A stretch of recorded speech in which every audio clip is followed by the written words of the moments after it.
All right, well, speaking of Jennifer Carroll McNeill, the Minister for Health is joining us on the line. You're very welcome to the Hard Shoulder Minister. You moved into the Department of Finance as a Minister for State in 2022, and Paschal Donohoe had been there from 2017 to 2022. When you moved in, what did you learn about him and his style of work and his reputation? Well, it's consistent with everything I've known about Paschal since started working with him in 2008. Paschal is an extraordinarily hard worker. He has an exceptional intellect, and he goes about his work with his constituents and with all of his public servants around him with just exceptional kindness, compassion, good humour all the time. And we always finished the meeting, on a positive note. Paschal is somebody who's so committed to the Irish state and has been and through really difficult, dark days that faced us where we didn't know what the outcomes were going to be with Brexit, with COVID, with the energy crisis, and Paschal has helped steer this state through exceptionally difficult times since becoming a minister in 2014.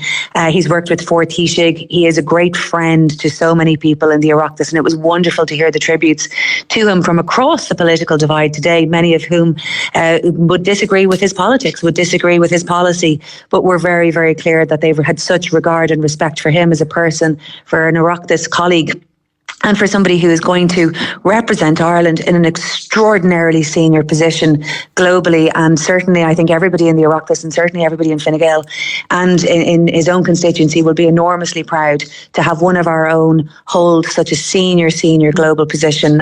He's been a great friend to me and a great mentor to me at every stage, and I know he has been for many others. And let me just give you an example of that. I went to the ECOFIN meeting with him when I was Minister for State for Finance. I was the first woman to do so on behalf of Ireland.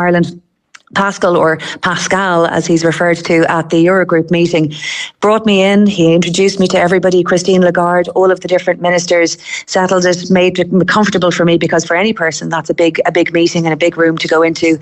But Paschal and his thought and his kindness, his exceptional relationships with everybody else facilitated that for me, and that is just one example of so many examples of that kind of thoughtfulness that Paschal has put into all of the people around him. Now, Pat Leahy is writing in the Irish Times today, quoting sources sort of within government and indeed within Fine Gael and Fianna Fáil, saying, look, this is actually a huge blow to the capacity and to the coherence of this government. Will Simon Harris be able to have that same sort of collegiate relationship with Jack Chambers that Paschal Donohoe was able to have? And Paschal has been such a central part, and that it's right to articulate that, not just Paschal, but Paschal's team, Deborah Sweeney and Fiona O'Connor, who have worked with him for so long. And of course, he's a phenomenal constituency TD in Dublin Central. So Paschal has been there for 10 years, more than 10 years, 10 budgets. And there's no question but that whomever that is, that's a big change for any government. That's an institutional memory that's very, very important, and an experience, particularly through difficult days. And Paschal has brought us back to surplus not once but twice. So it's an enormous body of knowledge to lose for the government, but it's also one which, because of the way Paschal has worked in such a collegiate way and in such a mentoring way, he has helped bring many of us to an understanding of his work, the cooperation with him, very, very good politically, his judgment and the management of budgets over time. And we're all the beneficiary of that, considering that the economy is at absolutely full employment with a surplus and money put away in a future Ireland fund, all as a consequence of the steadiness of Paschal Donohoe. So we have all done that and worked with that together, and Paschal is a big loss to that, there's no question. But it's also true to say that memory lives on, and that experience lives on, and that way of working lives on. And Paschal's commitment to the centre is one that Fine Gael is committed to delivering, to delivering for everybody through growing economic pot, to make sure that we have the funds, the tax funds, to be able to deliver public services in the Department of Health, Department of Education, and everywhere else, to make sure that we can deliver services to our people. That's the work that I am continuing tomorrow and the next day, as Simon Harris is continuing tomorrow and the next day, and every single. Do you think Simon Harris will have that same attitude to fiscal policy that Paschal had?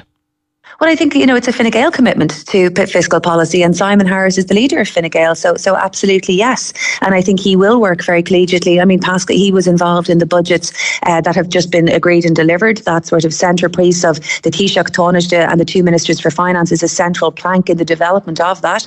I would have been speaking to Simon Harris as much as I was speaking to Paschal Donohoe about the development of the budget, because that's absolutely core. So Simon has that central government experience, both as Taoiseach and as Taoiseach, and that's a very, very important piece of institutional knowledge that he has. It was a very tough budget for people, I think, the last one. There was very little in it for your average work or your average household in this country. Do you think it was influenced by the fact that Paschal knew he'd one foot out the door? Oh, I wouldn't accept that at all. I mean, this is a budget where the health system is recruiting an extra 3,500 people nearly, where I'm delivering additional funds for drugs. This is a budget where we've invested in public services. This is a budget where we're trying to maintain a steady ship for the economy and drive further into capital investment, where we've had a major capital programme. So I just wouldn't accept that necessarily, because of the amount of money that we're trying to invest in public services, which is what people told us they wanted during the election.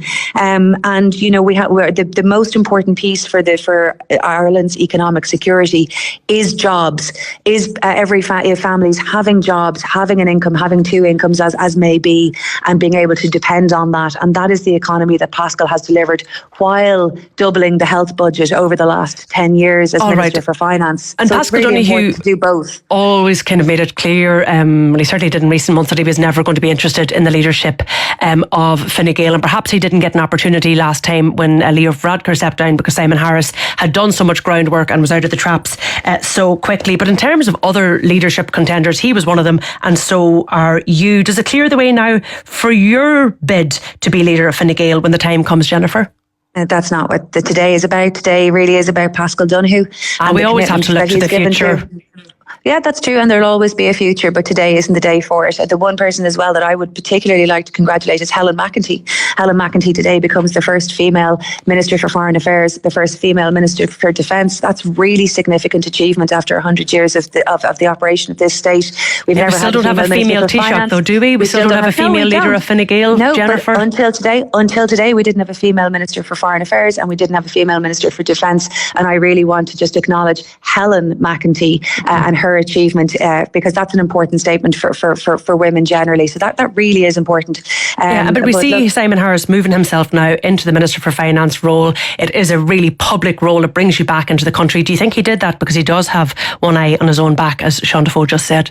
I think that's very speculative. I think really Simon is concerned about delivering at the centre of government, and that's why he will want to be in finance. He was very particular that he wanted to be at the centre in respect of trade, not just foreign affairs, because that is the really existential issue for us. The finance, trade, how that sits together, our presence at the Eurogroup meetings, at the ECOFIN meetings, that is really hugely important as we go into the European presidency. That sort of seat across both finance and foreign affairs is really very important, and I know that Simon and Helen are going to do an exceptional job on that throughout 2026. Okay, Minister for Health Jennifer Carroll McNeill, thanks for joining us on The Hard Shoulder. Eamon Torsney is standing by.